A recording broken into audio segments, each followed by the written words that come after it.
this here DMU50 just got in yesterday. Very nice condition, only 11,400 hours. We checked this here. This is 350 millimeter long test bar.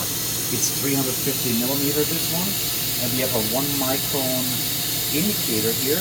We can see this. It's 6 microns. 6 microns at 350 millimeter.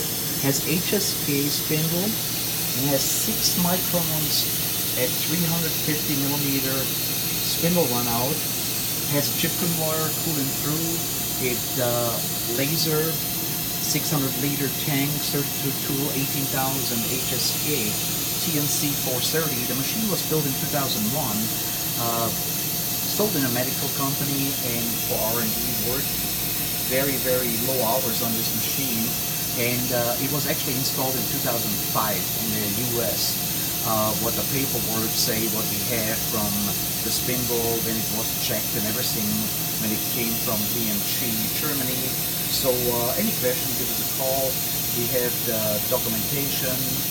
We have also the pictures, laser and everything. This machine, it's under power. And any question, give us a call or just visit us and see this machine under power.